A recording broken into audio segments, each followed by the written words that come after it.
12वीं क्लास भूगोल subject first lesson का नाम है मानव भूगोल प्रकृति व विषय क्षेत्र। यानी जो भूगोल की शाखा है, महत्वपूर्ण शाखा कौन सी, मानव भूगोल, उसका अध्ययन हम 12वीं क्लास में करेंगे। 11वीं क्लास में हम कौन सा पढ़ के आए थे, भौतिक भूगोल, और अब 12th में कौन सा पढ़ेंगे, मानव भूगोल। मानव भूगोल के अंतर्गत मानव भूगोल की जो प्रकृति और विषय क्षेत्र है, यानी मानव भूगोल की प्रकृति कैसी है, किस किस का अध्ययन इसमें हम करेंगे और कौन कौन से विषयों के साथ इसका संबंध है या जुड़ाव है, उसके बारे में हम इस लेसन में अध्ययन करेंगे। यानी भूगोल की दो महत्वपूर्ण शाखा, एक तो है भौतिक भूगोल और दूसरी है मानव भूगोल। भौतिक भूगोल के अंतर्गत हम किन किन का अध्ययन करके आए थे पीछे, जलवायु है, मिट्टी है, पर्वत है, पठार है, महासागर हैं, पेड़ पौधे हैं, ये सब क्या है, भौतिक वातावरण या पर्यावरण के अंतर्गत आते हैं। और मानव भूगोल के अंतर्गत हम किसका अध्ययन करेंगे, भौतिक पर्यावरण और मानव का संबंध। यानी जो भौतिक भूगोल है और मानव भूगोल है, एक दूसरे में आपस में कैसे अंतर संबंधित हैं या इनका संबंध कैसे है, यानी जैसे इनका संबंध के बारे में अध्ययन करेंगे हम। यानी भौतिक भूगोल है, जैसे पेड़ है, कोई भी पेड़ है, ये इस पेड़ को हम किस में काउंट करेंगे या किस में काउंट करेंगे, भौतिक भूगोल में। किसका अंग है, भौतिक भूगोल का अंग है। लेकिन मानव के साथ इसका संबंध कैसे है, यानी इससे मानव है वो फल प्राप्त करता है, फूल प्राप्त करता है, ऑक्सीजन प्राप्त करता है, ये संबंध है। प्रत्यक्ष या अप्रत्यक्ष रूप से इसमें क्या होता है, इसका संबंध होता है। तो मानव उसको उपयोग में लेता है प्रत्यक्ष या अप्रत्यक्ष रूप से, तो इसका संबंध हो गया ना। ऐसे ही भौतिक भूगोल के बिना मानव भूगोल संभव नहीं और मानव भूगोल के बिना भौतिक भूगोल संभव नहीं। तो दोनों का आपस में क्या होता है, सहसंबंध जरूरी है या संबंध जरूरी है। यानी मानव अपने अलग अलग समाज में रहकर अलग अलग क्रियाएं करता है, कोई भी क्रियाकलाप करता है, अलग समाज में रहता है, अलग संस्कृति होती है, तो उसमें अलग अलग क्षेत्र में रहकर अलग अलग क्रियाकलाप करता है। जैसे कहीं पे कृषि करता है, कहीं पे मतलब पशुपालन करता है, कोई मछली पालन करता है, मुर्गी पालन करता है। तो ये सब क्या है, मानव के अलग अलग क्रियाकलाप हैं। तो ये अलग अलग पर्यावरण के हिसाब से अलग जलवायु, अलग मिट्टी, अलग पेड़ पौधे, वातावरण होता है, उसी के हिसाब से ये क्रियाकलाप सब इसमें होती हैं। तो भौतिक भूगोल में तो हम इनका ही अध्ययन करेंगे, जलवायु है, मिट्टी, पर्वत, पठार, पेड़, महासागर, ये हम पिछले कक्षा में कराए हैं। और अब ओनली हमें मानव भूगोल को देखना है। तो मानव भूगोल की महत्वपूर्ण शाखा मानते हुए इसका अध्ययन करेंगे हम। फिर है इसका मानव भूगोल का अर्थ। तो मानव भूगोल का अर्थ क्या है, भूगोल की आधारभूत शाखा या महत्वपूर्ण शाखा किसे माना गया है, महत्वपूर्ण शाखा कौन सी है, मानव भूगोल। और इसके साथ भौतिक व सांस्कृतिक पर्यावरण, मानवीय तथ्य, इन सभी का आपस में क्या होता है, संबंध होता है। यानी भौतिक व सांस्कृतिक पर्यावरण होता है, उनका संबंध आपस में कैसे है। और मानवीय तथ्य, मानवीय तथ्यों के अंतर्गत मानव की जो क्रियाकलाप आती हैं, कौन सी क्रियाकलाप पीछे जो बताई थी, यानी मानव कौन से क्षेत्र में रहकर कौन सा कार्य करता है, जैसे कृषि करता है, पशुपालन करता है, ये सब क्या है, उसकी आर्थिक क्रियाएं मानवीय तथ्य हैं। ठीक है, मानवीय घटनाएं, इन सभी का आपस में क्या होता है, संबंध होता है और वो प्रकृति के साथ या भौतिक पर्यावरण के साथ उनको जोड़ा जाता है।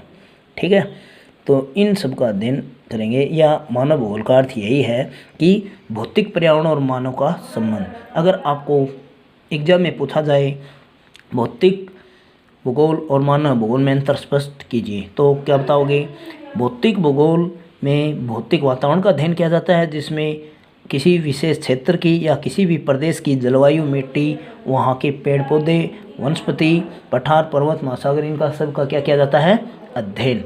और उसी क्षेत्र में मानव भूगोल है, वह भौतिक पर्यावरण और मानव का आपस में क्या है, संबंध है। यानी किसी विशेष क्षेत्र में या किसी विशेष जलवायु में रहकर मानव कोई भी क्रियाकलाप करता है या भौतिक पर्यावरण के साथ उसका संबंध कैसा है या अंतर संबंधित है, वही मानव भूगोल है।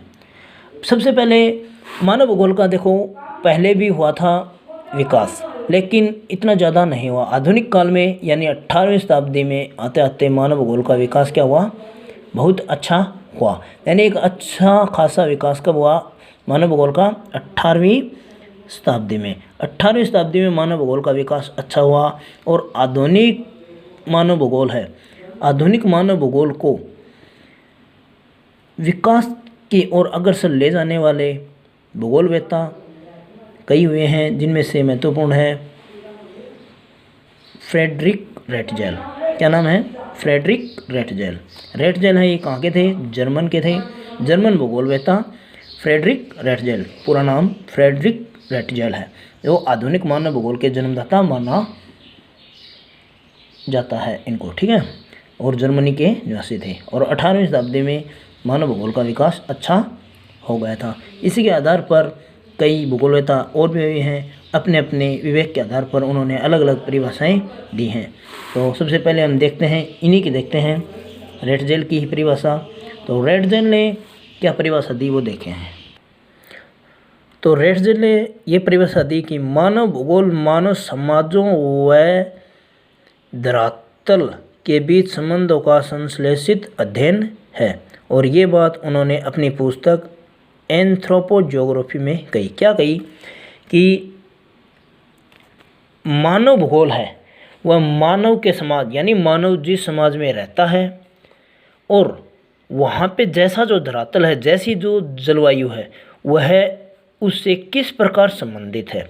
यानी वहाँ पे उस जलवायु में रहकर जो भी क्रियाकलाप करता है, यानी उनका संश्लेषित मतलब यानी गहराई से अध्ययन करता है। यही बात मानव भूगोल के अंतर्गत होते हैं। यानी मानव जिस समाज में रहता है और उस समाज में रहकर जैसी जलवायु या जैसे धरातल यानी मिट्टी जैसी जलवायु में रहता है, वह उसी प्रकार की क्रियाकलाप करेगा और उसका संबंध उससे उसी प्रकार होगा। तो यही क्या है, मानव भूगोल है। ये बात किसने कही थी, जर्मनी का भूगोलवेत्ता था रेटजेल, जिन्होंने कही थी अपनी पुस्तक जिसका नाम क्या है, एंथ्रोपोज्योग्राफी।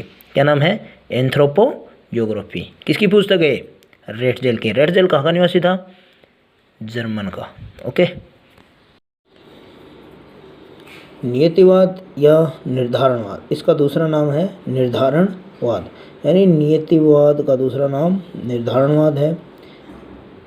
नियतिवाद के जो समर्थक हैं उन्होंने ये कहा कि ब्रह्मांड में जो भी क्रियाकलाप होते हैं वो क्या होते हैं, पूर्व निर्धारित होते हैं, यानी पहले से निर्धारित होती हैं। और जैसे जैसे जो परिस्थितियाँ आएंगी वैसे वैसे विचार बदलते जाएंगे। यानी परिवर्तन जो होगा, यानी वो परिवर्तन होते हैं वो पहले से निर्धारित तो होते हैं। ब्रह्मांड में या प्रकृति में जो भी परिवर्तन होते हैं वो पहले से क्या होते हैं, निर्धारित होते हैं।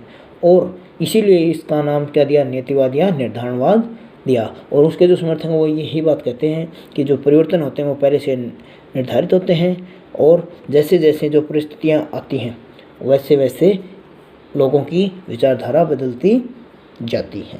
ठीक है, तो यही नीतिवाद है। फिर आता है आधुनिक भूगोलवेत्ताओं में विडाल डिला ब्लास, जिन्होंने संभववाद की नींव रखी थी। यानी संभववाद के प्रवर्तक कौन है, विडाल डिला ब्लास। यानी आधुनिक भूगोलवेत्ताओं में मानव भूगोल की परिभाषा देने वाले विडाल डिला ब्लास कहाँ के थे, फ्रांस के, यानी फ्रांसीसी निवासी थे विडाल डिला ब्लास। और इन्होंने किसकी नींव रखी, संभववाद की। तो ये क्वेश्चन बार बार आता है कि विडाल डिला ब्लास ने किसकी नींव रखी थी, संभववाद की, या फिर संभववाद की नींव किसने रखी थी, या संभववाद के प्रवर्तक कौन हैं, तो विडाल डिला ब्लास। ठीक है। फिर है उन्होंने परिभाषा क्या दी थी कि पृथ्वी और मानव के पारस्परिक संबंधों, यानी पृथ्वी और मानव है इनके आपसी जो संबंध हैं उनको एक नया विचार दिया इन्होंने। ठीक है, उसमें क्या कहा, उसमें इन्होंने कहा कि पृथ्वी को जो नियंत्रित करने वाले भौतिक नियम, यानी पृथ्वी है या प्रकृति है, उसको नियंत्रित करने वाले भौतिक नियम, यानी भौतिक नियम या पारिस्थितिकीय या प्राकृतिक नियम, यानी प्रकृति के क्या नियम है, यानी प्रकृति को हमें नुकसान नहीं पहुंचाना चाहिए या फिर उसकी रक्षा करनी चाहिए। नियंत्रित करने वाले यानी किसी प्रदेश की जलवायु है, पर्यावरण है, वो सब क्या है, ये प्रकृति को नियंत्रित करते हैं। तो ये क्या है, प्रकृति के या भौतिक नियम है। तथा पृथ्वी पर निवास करने वाले जीवों के और पृथ्वी पे या जिस वातावरण में जो जीव निवास करते हैं उनका आपस में क्या है संबंध, आपस में जो संबंध है उन्हीं को ही सम्मिलित किया गया है। यानी मानव है वो कितना समझदार है, या कितना प्रकृति को नुकसान पहुंचाता है, या प्रकृति को नुकसान नहीं पहुंचाता है, या कितना लाभ पहुंचाता है, ये सब उनको क्या है अध्ययन करना ही मानव भूगोल है। ये बात किसने कही थी? विडाल डीला ब्लास ने कही थी। आधुनिक भूगोलवेत्ताओं में रेटजेल के बाद इनकी शिष्या आती है एलन सैम्पल। एलन सैम्पल कहाँ की थी? अमेरिका की। शिष्या किसकी थी? रेटजेल की। यानी रेटजेल की शिष्या थी एलन सैम्पल, जो अमेरिका की भूगोलवेत्ता थी या अमेरिका की निवासी थी। उन्होंने मानव भूगोल के संबंध में अपने तथ्य या परिभाषा क्या दी? उन्होंने कहा कि मानव भूगोल चंचल मानव, यानी मानव भूगोल है वो चंचल मानव। चंचल मानव कैसे कहा गया है? कि मानव है उसका मन है वो चंचल है, वह धरातल पर या वातावरण में जैसा भी वातावरण है या धरातल है या पृथ्वी पर जैसा वातावरण है उस वातावरण में रहकर कोई न कोई क्रियाकलाप क्या होता है करता रहता है। यानी कोई न कोई क्रियाकलाप, या मानव को क्रियाशील बताया गया है। चंचल मानव का अर्थ मतलब क्रियाशील होता है और क्रियाशील रहता है, कोई न कोई क्रियाकलाप करता रहता है। और अस्थायी पृथ्वी, यानी पृथ्वी है, पृथ्वी पर भी समय के अनुसार परिवर्तन होते रहते हैं। यानी प्रकृति में कोई न कोई परिवर्तन होता ही रहता है, यानी समय के अनुसार परिवर्तन उसमें संभव है, यानी परिवर्तन प्रकृति का नियम है।